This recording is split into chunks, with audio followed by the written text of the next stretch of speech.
But you may let him, you, Honorable Member of Kandep, you've been like up plenty time, but Nogat, just the time you can out him bell heavy blue. Oh, Speaker, thank you, Mari blue. Yeah, Master. We should put it the same too because I'm butter and big plus something, but thank you for giving this Mari. Grievance below me looking lo social media and me like him all young, especially those who are on the Facebook, on the laptops and the computers to take note of this when I speak this because there's so much antagonism, so much frustrations caused on the population by what they're doing on the social media against leaders on the floor of Parliament and other leaders in the business sector and in the private, also in the public service sector. And Mr. Speaker, I see that as a very negative trend. We've never seen that. Could have been there in the minds of people but never come out because there was no extensive use of the social media platforms like we see today. Could be, but it is turning on the direction of a very dangerous a trend.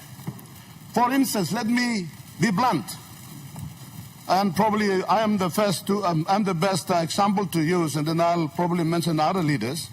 Somebody called me Dopey Donny.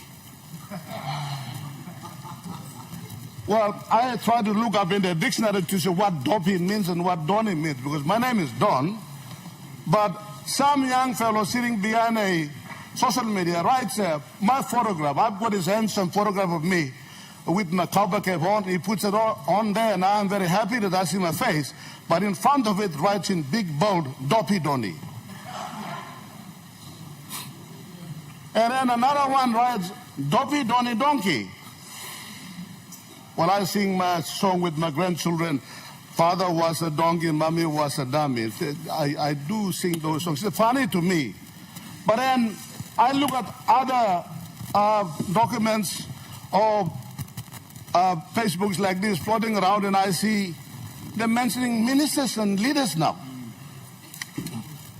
Recently when I saw the Honorable Governor for Enga, Honorable Peter Ipras, when he was nominated by the opposition as a nominee for this the rejected vote of no confidence, and I find so much negative written about him. Not just him.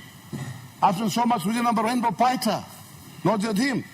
I've seen written about Alan Bird. And I look on the government side. So much negative written about the Prime Minister, Honorable James Marape. Then I see other ministers. About the Deputy Prime Minister, they said, oh, the Deputy Prime Minister is walking to the bank with all smiles. He's happy. Mr. Speaker, I'm now saying, what is going on here? So there are people at the back of those leaders who support them against those others who they don't support. They're now antagonizing. They're making each other angry by posting all those statements on the platform. That's very damaging to leaders. That is really fragmenting the solidarity. Should not happen. Should not happen. Leaders are supposed to be respected. There's one attitude of Prime Minister Honorable Marape that I respect. He said, I was not in the caucus yesterday, but when Honorable the Governor of Enga Province, as a nominee, as an alternative nominee to the seat that he owns, he went to the government caucus, and then he says, I just did it because I volunteered to put my name up. And then the Prime Minister goes, you don't have to apologize. That's enough. You've got the right to do that.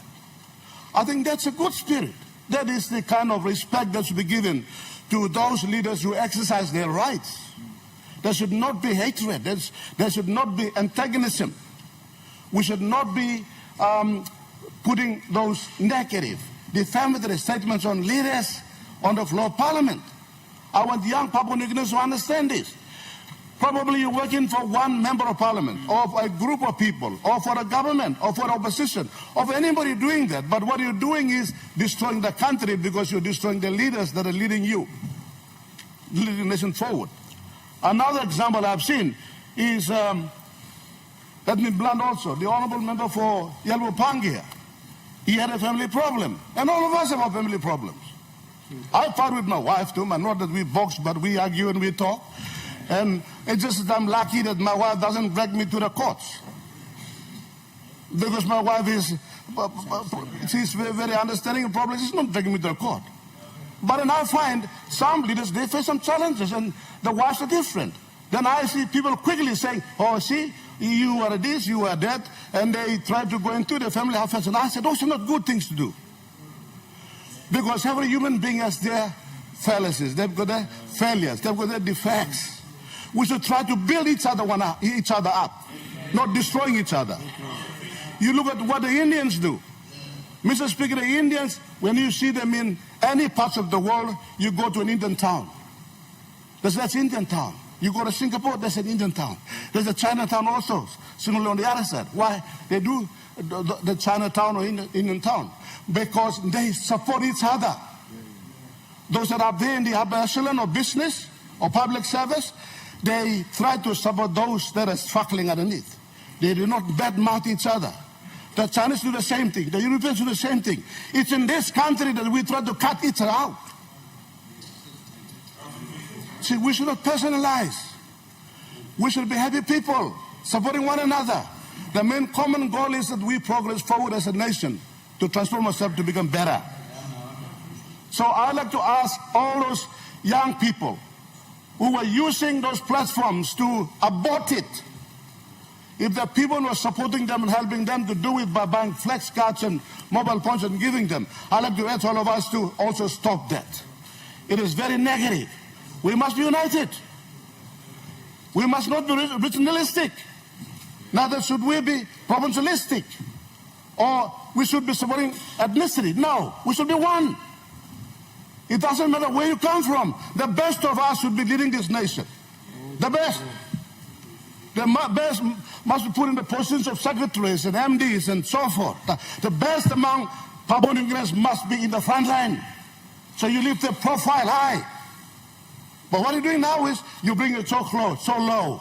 You support your own countrymen, your own member of parliament, your own person whom you support, and you now bad-mouthing one another and you antagonizing that person. And what does the other people do? They do against your leader. So every leader here will have supporters at the back who will be now throwing mud at each other. What happens to the people? Will be fragmenting and dividing the people all over the place.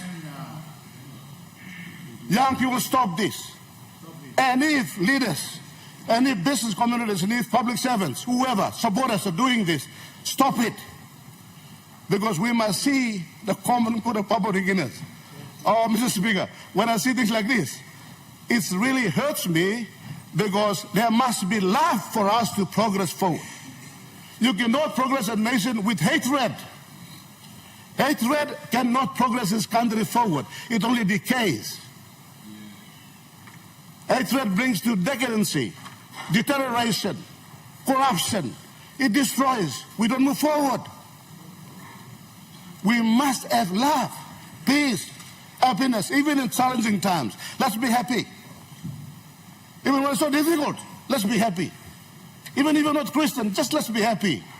I don't pray as much as you guys do, but I'm always happy at my home. Even if my wife is trying to kill me there because of some mistakes I do, I'm still singing. And she says, since when did you go to the church? And we have to be there. But I see so much hatred floating out everywhere, Mr. Speaker. And in this grievance debate, it's my grief that what we see young people using media platform to do is destroying unity, it's enhancing fragmentation, and it's creating hatred among leaders and people. We must be united with a good cause to serve our people, and I ask people to abort bad-mouthing, writing beds up like Doffy Donny on all his platforms. It doesn't do anybody any good. And let's respect every family too. You can be a wife basher. You can be this. On the parliament, we should set an example, of course. We must not bash our wives. We must not have those. Of all of us, I believe that our family is number one priority. Family must be number one priority. Yourself and your wife, number one priority. Then the electorate you serve, then the people of Papua New Guinea. cannot work the other way around. Honorable Member therefore- Blokandep, I will have to interrupt you because your time is lapsed. Okay, I conclude. So, I like to urge that let's not use the platform to destroy one another. Thank you, Mr. Speaker.